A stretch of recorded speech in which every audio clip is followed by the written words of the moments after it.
Hello, and welcome to Day 4 of ITPro Live, our week-long event featuring real-world experts offering practical advice and guidance on how best to deal with the current challenges that business and technology decision makers are facing both now and in the future. I'm Maggie Holland, Group Editor and Editorial Director of the B2B sites at Dennis, and I'm your host for the start of each day, as well as moderator for some of the key sessions. Here's a shameless plug alert. In case you missed it on Day 2, please check out my Q&A with Arup CIO Rob Gregg. And be sure to be around at 3:30 PM UK time today for my innovation panel, which features far too many wonderful people for me to name individually without hogging the stage right now. As we're now on Day 4, it makes sense to recap on the themes gone by. We've looked at, in depth I may add, the virtual enterprise, modern cloud for modern business, and the evolving threat landscape. Today, we focus our lens on innovation. In particular, we're looking at how to strike the balance between innovating and keeping the lights on. Innovation is particularly difficult in troubled times, and I think we'd all admit right now that the world we live in and work in is proving nothing more than challenging. We hope to shine a positive light at the end of that tunnel of negativity. Our opening keynote speaker, Caroline Carruthers, co-founder of Carruthers and Jackson, is going to talk about how data can play a key role in helping firms innovate when it comes to digital transformation. Caroline, welcome to ITPro Live. Thank you so much for joining us. Hi Maggie, thank you very much for having me. It's a real pleasure to be here. You're welcome. The stage is yours. Brilliant, thank you very much. So, hi everybody. I hope you're having a wonderful day. It is baking hot where I am, and so I hope you're all enjoying the sunshine just a little bit. Before I really start and talk about innovation and data, I thought I'd start with some of the basics. So, what do we mean by data?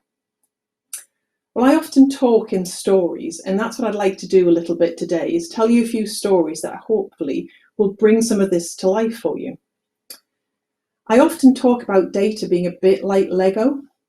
So if you can imagine a single piece of data being a bit like a single piece of Lego, one block. And if I'd handed one block to my child and said, there you go, he probably, in all likelihood, would have just handed it back to me and went, I'm not sure what you want me to do with that, Mum. However, if I'd handed him a big box of Lego full of different shapes and colours, sizes, he could have unleashed his imagination and taken himself to the moon. He could have built cities under the sea. He could have been James Bond for the day. He could have been anything he wanted, and he was only limited by his own imagination. And that's how I like to think of data. Data on its own is a single piece of data. Bread, 47, aardvark. Without any kind of context or understanding about what we're talking about, on its own it doesn't mean a particular great deal. But what it can do when we put it together with other data sets, when we mix it up, when we use our imagination, is something really quite powerful. But before we do that, I've got two specific stories that I'd like to talk about.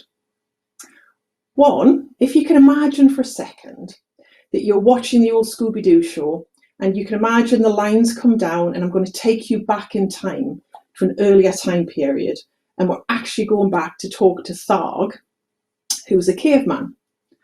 Now, Tharg was sick to death of having to walk all the way from the cave, which is where he lived, and it was a long, arduous journey to get to the river where he could fish. It took him many, many days, and he got really sick of having no shelter while he was on his way there. He eventually had an absolutely brilliant light bulb moment and started to adapt his surroundings. And what he did was start to build tents that he could take with him so he could modify his surroundings and create a shelter so that it wasn't fixated around the cave, that he could range further and further. About the same time that Tharg came up with that idea, and I'm using a little bit of poetic license here, Tharget also started coming up with another great idea, give or take a couple of thousand years or so. And we found bones and rocks from that time period that had 28 notches in it, which is why I'm pretty sure that was probably a Tharget, not a Tharg. that created those kind of notches. So that's where we know people have absolute demonstration of where we started to use data as a species.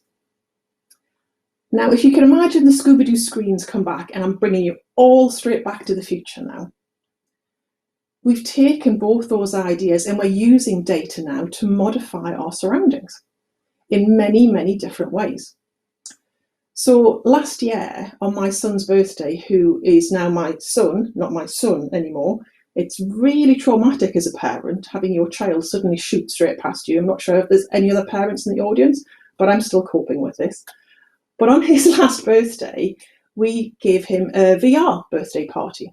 So him and all his friends strapped on helmets, they strapped on their gloves, and they all ran around like maniacs for about 2 hours. And just in case anybody hasn't watched somebody else play VR, it's the best spectator sport I would ever recommend for you to do. It's incredible.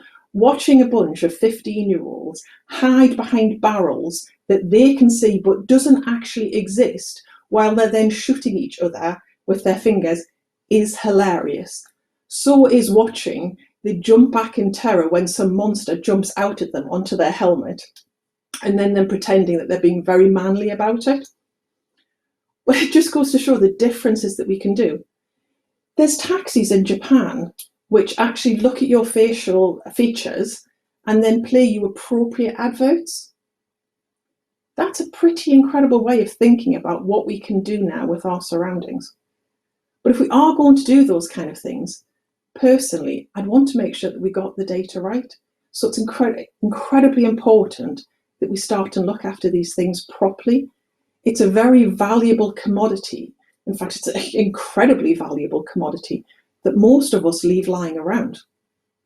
For instance, you wouldn't hire somebody into your organization and say, I'm not really sure what I'm going to do with you, but I'll tell you what, you go and sit in that field over there, and when I'm ready for you, I'll come and get you. And I might send some other people to sit in that field with you, but I'm not really sure what I'm doing. That would be ludicrous. That would be absolutely stupidity to do, and you would never do that with people because they are such a valuable, important asset. Why on earth do we treat data in that way? We can use data to keep us safe. We can use data to become more sustainable. We can use it to drive much more value for our organizations. And that's how we need to start and think about it. There are, however, a few other issues that we need to just think about that are facing us currently. And I'm going to tell you another story here. So one of the things that I'm conscious of, and obviously not at the moment, but up until recently, I travel a lot for work, and I don't spend as much time with my child as I would like to.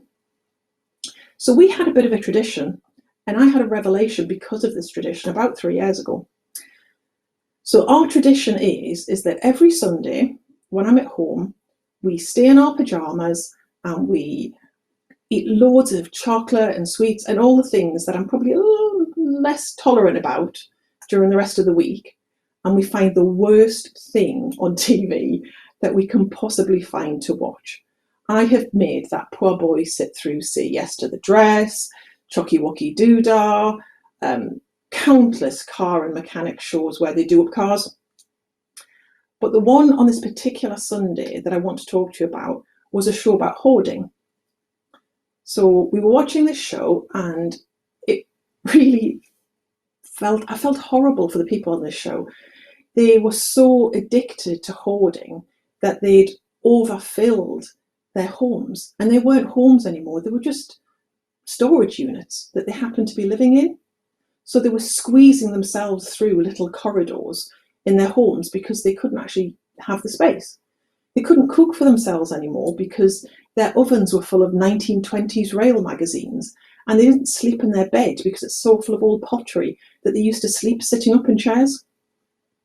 So while I had a revelation, and I'll be honest, I sat there just a little bit smug for a while thinking, well, I'm not the world's best housekeeper, but my house doesn't look like that. And then I had a revelation. And the revelation for me was really, really simple. because I was a hoarder. I was a data hoarder. And the more I thought about it, the more I realized that effectively we all are. We've all become a situation where data storage was cheap, it didn't matter, we could just keep putting more on top of it. So we just kept it. We didn't think about the value of what we had. It wasn't so much that we couldn't see the wood for the trees anymore, we just didn't value the wood. It just sat there across in the field, not doing anything for us. So it's why it's really important to think about the value of what you have and what's valuable. How many 1920s real magazines do you really have, and is it worth not using your cooker anymore for? Now, sometimes when I give this talk, there's some data scientists sit there and go, oh my God, she's going to talk about deleting data. You can't delete the data. I'll stop panicking, I promise. There's an important part of this where you do need to understand the value. And yes, I would say that there's some data we just don't need. However, there is also the other option of put it in the metaphorical garage, so that what it's not doing is clogging up the lifeblood of your organization, but allowing you to be able to use your organization properly. And you can dip into the garage, which is semi-structured, but you vaguely know where your vinyl records are and you vaguely know where your magazines are, but you haven't put all the effort into going through.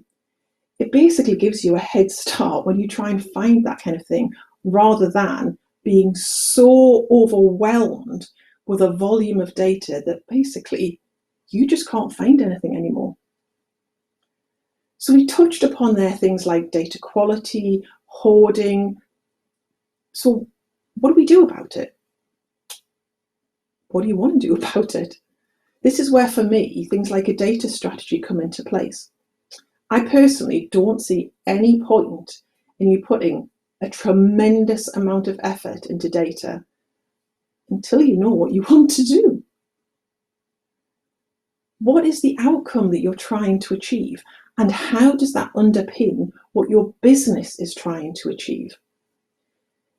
Every data strategy that I write, and that I encourage other people, because I do a lot of education around data strategies, to write, is the very first thing you need to do is check that you've got a business strategy, that you understand what it is that you're trying to do and why, and then look at how data is going to help you do that. Now, I'm actually not a purist about this kind of thing. If your business strategy clearly articulates how you're going to leverage data and how you're going to do it for the business, brilliant.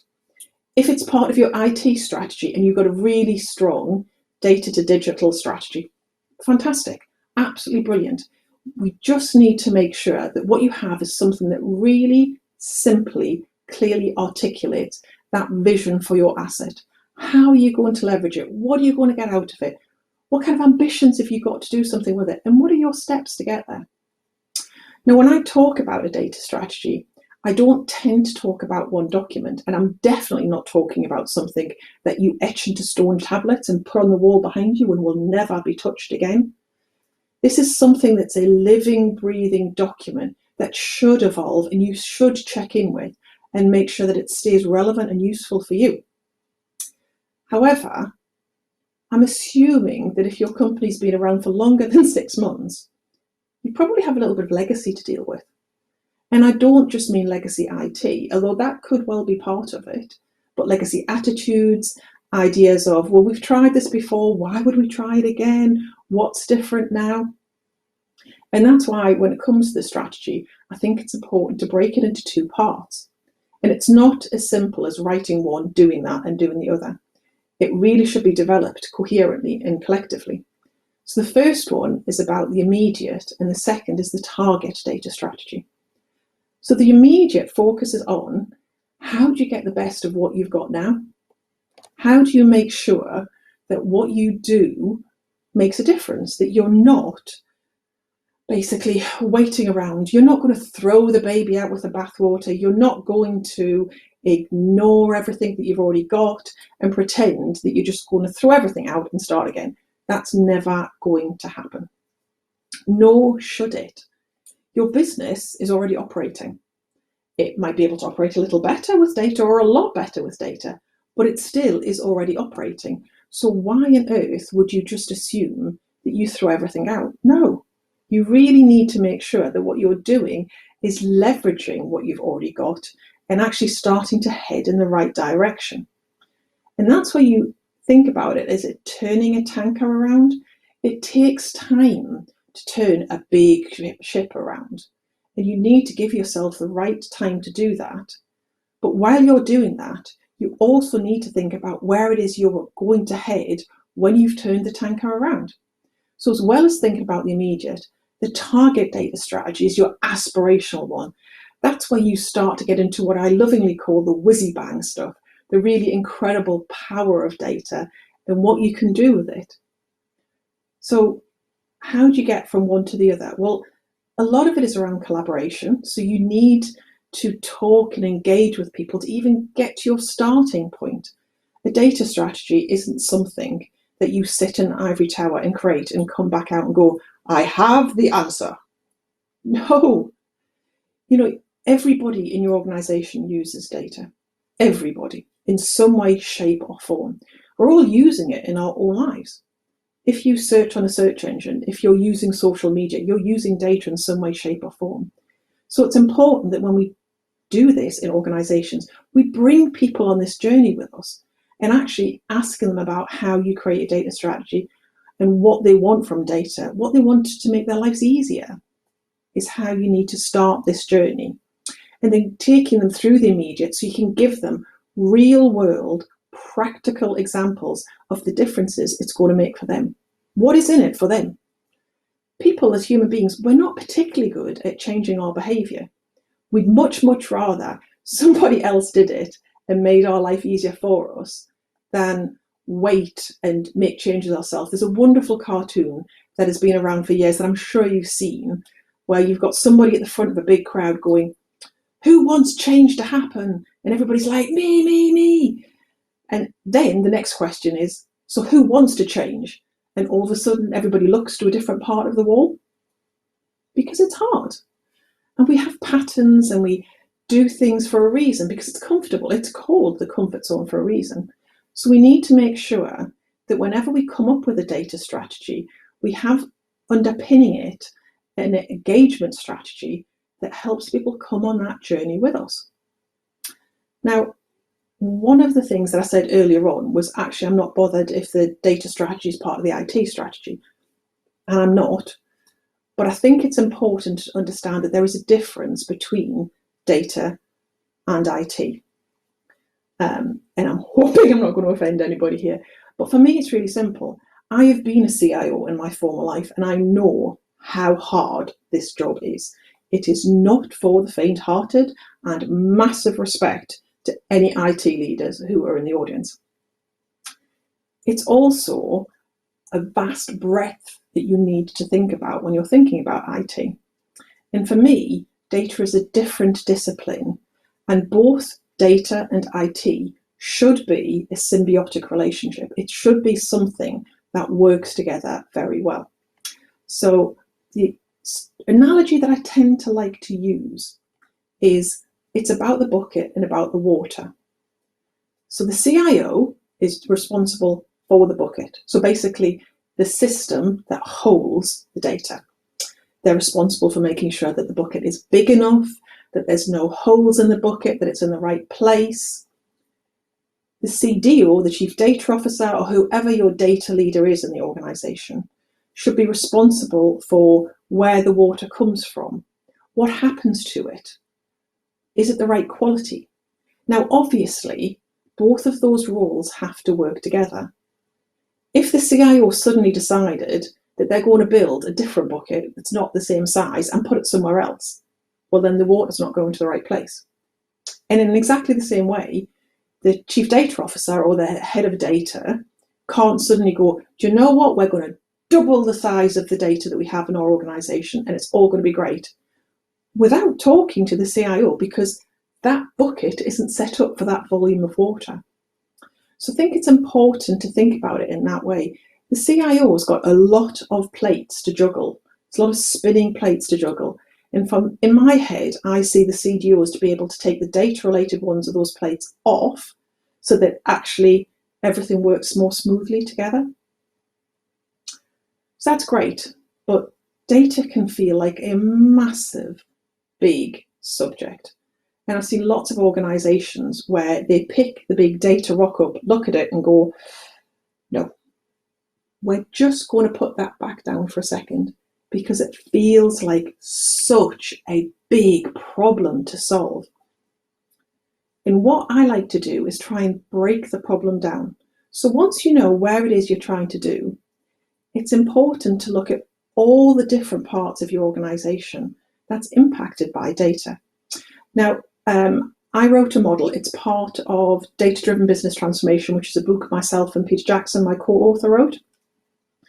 But the whole point behind the model is that we wanted to break data down into a business language and into manageable chunks so that it isn't about fixing data.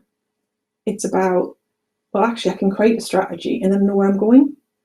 I can't tackle the whole data problem, but I can work on data literacy and I can skill my staff up. And oof, it feels so big, but I can fix a policy. And if I do that, I'm starting to move everything in the right direction. So I'm hoping that makes sense, that what you have to do is break it down. And we use this 12-element model that covers process, people, method, and tools. Now, a little bit at the beginning, we talked about data driving digital, and Maggie talked about digital transformation. Now, for me, I think digital transformation is, that's where we're starting to get into some really exciting things. But data drives that. The part that I'm not convinced we spend enough time talking about is the amount of time that people drive the data agenda. So it's really important to get the whole idea behind the people, to the data, to the digital, because when you get that fixed in your head about what that can do for you, that's when you can start and tackle the right kind of problems. So going back to the model, just because it helps me frame some of the things that I think would help you here. So looking at purpose, that's where you need to think about your data strategy. This is you fixated on, where am I going? What am I going to be able to do? How am I going to get there? And importantly, what kind of steps are going to start and make a difference to me? The converse side of strategy, that it's not as sexy, but it's as equally important, is to think about risk. So for anybody who's ever rode a motorbike, you will know that when you're riding the motorbike, you should be thinking about forward. You should be looking around, but your focus should be on where you're going. But there's also a little thing called the lifesaver, which is the quick look over your shoulder before you make another maneuver to look at what might happen, what might be coming to hit you. And so you can accommodate and adjust before you make whatever maneuver it is. And that's the way I like to think about risk. That's the balance between how much time you should be spent thinking about forward and that little look to just make sure that you're aware of other things that's happening around you so that you can put mitigating factors in action. Because of GDPR, a lot of organisations think that they understand their data risk. And I would probably ask you to think about this carefully. Do you understand your data risk, or do you understand the personal data risk? So have you thought about risk in terms of GDPR, or have you thought about how much time and energy is wasted because people in your organisation are hoarders and can't find the data they're looking for? Have you thought about the risk that people aren't making data-driven decisions because they have the wrong data in front of them? Are you thinking about the fact that you could be buying in data from multiple different sources and you haven't actually joined up as an organisation to know that you could be saving yourself money? Or the fact that you're actually not using it and your competitors are? All of those are different ways of thinking about the data risk and how that integrates with the rest of your organisation. In that area as well, it's also worth touching upon governance. So this is the part where I'm sure that there's at least a few people in the audience that have started to roll their eyes back into the back of their forehead, going, oh God, not governance. And I just want to play with that for a second, because I think governance has got a bad rap. We've all kind of evolved governance a little bit into thinking it's the no, it's the thing that stops us doing that. Well, actually, for me, I think governance is actually there to help us. It gives us the solid foundation, the firm stance that makes sure we're doing it right. If you can imagine something else for a second for me. If you walked onto a rugby pitch and you were part of a rugby team, and somebody else walked onto the pitch and they were obviously a football team, and then somebody else walked on to play water polo, and yet another person walked on because they were an archer, you can't play together. And if you could, then my money's probably on the archer because they're the only ones with a weapon. But that doesn't help us as an organisation. Governance is just about making sure that we all understand the game that we're playing to the same rules that we've all agreed to, and then the referee or your data team is there just to help make sure that everybody understands the rules. So really, it's about accelerating how you do things. It's about keeping the game going safely and sustainably, not about stopping the game. You're not in the business of stopping the game. You really want the game, the business, your organisation to move further, faster, forward, have a more exciting game, have more fun with it, innovate, try different strategies, but do it within the rules of the game. So moving on to the next section, which is all about people. And as said before, it's people to data to digital. The people section is where we need to think very carefully about it, because while everybody uses data, there's also a bit of a fear about data. I did a presentation once where I had Arnold Schwarzenegger as a Terminator and just used it to the illustration that unfortunately there's a lot of people that still believe this is where AI is taking us, or they don't know enough about it and they have that inbuilt fear because it's maybe not as transparent about what it's happening or being used for.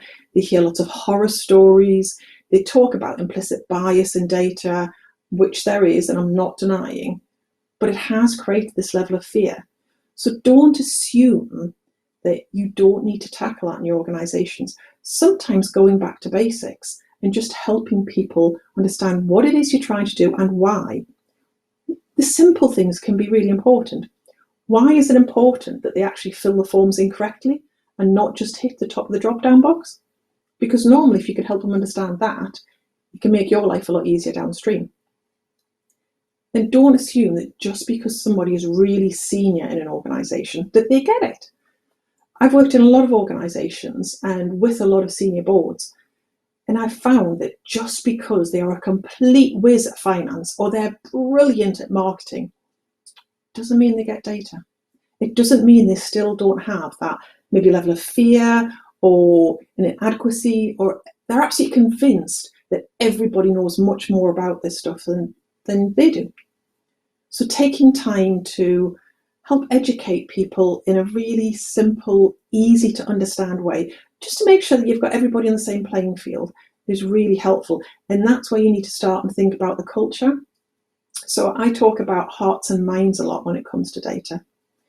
If you can convince people that data is important and that you want them to treat it the right way and explain to them what that is, if you can win that battle, that is so much more powerful than an IT system or a new policy, because they're curious, and that's what you want from them. You want them to be curious. You don't want them to be looking at that spreadsheet and going, well, I know when I get this is always wrong, so I'll do a little tweak and then I'll carry on.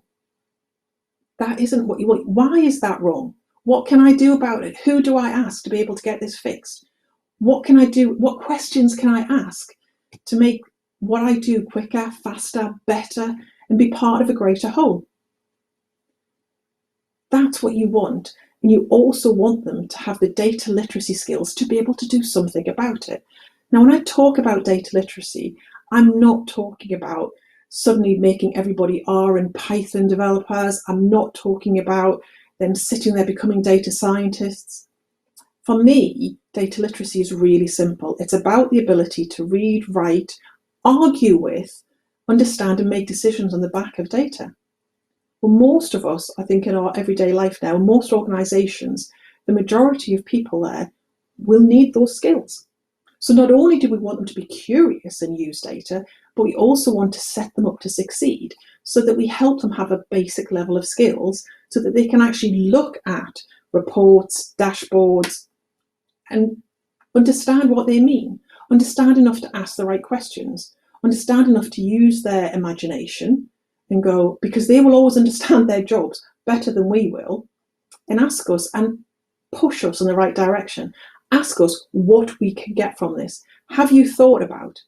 That's where the magic happens. That's when you can have a really brilliant interaction with lots of different skills coming together. And this is where leadership also comes to play, is giving people permission. So if leaders in your organization understand that it's okay for them to learn and to give everybody else the space to learn and make mistakes, not the same one twice, and hopefully there'll be lots of mitigations around how you make mistakes, but give them the space to do that so that you can all grow and learn. So moving into the next part of the model about what else you can do, this is where you get into the framework. So this is where we start talking about operating model. Do you have the right structure? Do you have the right policies in place, and are they up to date? Are they reviewed? Or have you done something like built War and Peace and put it on a dusty shelf? One of the organisations I did some work with, one of the first things I did was ask them to give me all the control documents they have. And I'm sure this has never happened in any of your organisations, where somebody, being a valiant hero, has wrote a new policy because they couldn't find one.